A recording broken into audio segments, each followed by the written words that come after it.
We love the perfection of a 3D architectural rendering. The glass gleams and the lines are flawless. But that pristine digital dream eventually meets the unpredictable, messy, and chaotic reality of an active dirt lot. Most people reading a project manual focus on the extremes. They obsess over Division 00, the legal contracts, or they jump to Division 02 through 49, the technical specifications for concrete, steel, and finishes. This creates a gap in the planning. When 50 different subcontractors arrive, who assigns the parking? Who supplies the temporary power?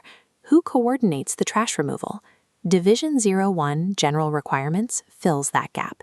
It functions as the project's global settings, providing the operational instructions required to move from a set of drawings to a finished structure. Because it sits between the legal contracts and the technical specs, Division 01 governs every trade on the site.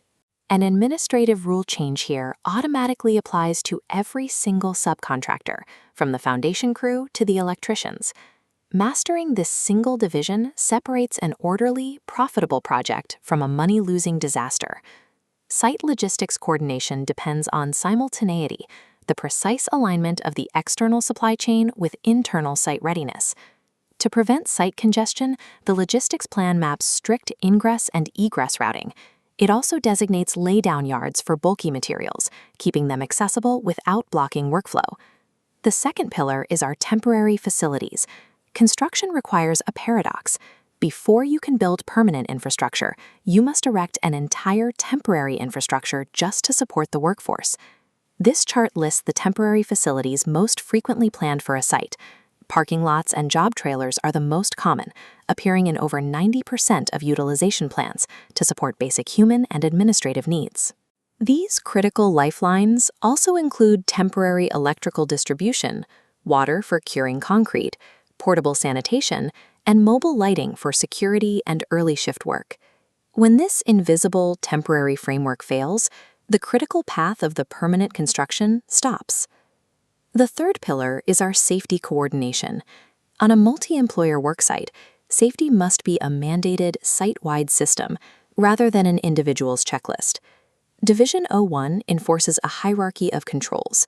Engineering out a hazard by installing guardrails or redesigning a task is the priority, while personal protective equipment, or PPE, serves as the final line of defense.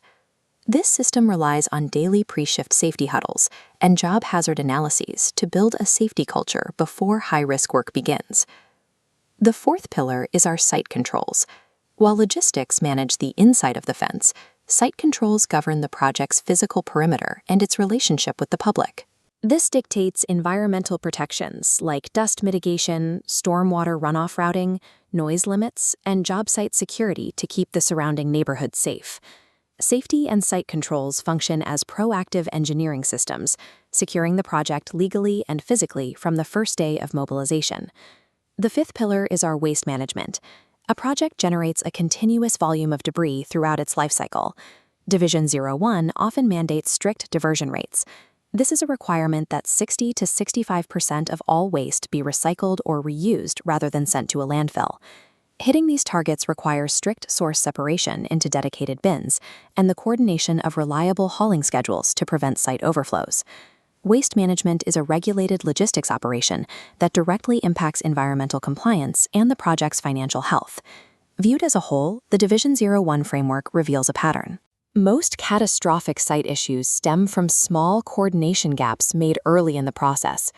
Ignoring Division 01 results in a site where subcontractors are stacked on top of each other, laydown space vanishes, and overflowing dumpsters lead to schedule delays. When these 5 pillars are executed correctly, the job site functions like a highly coordinated, well-oiled production facility.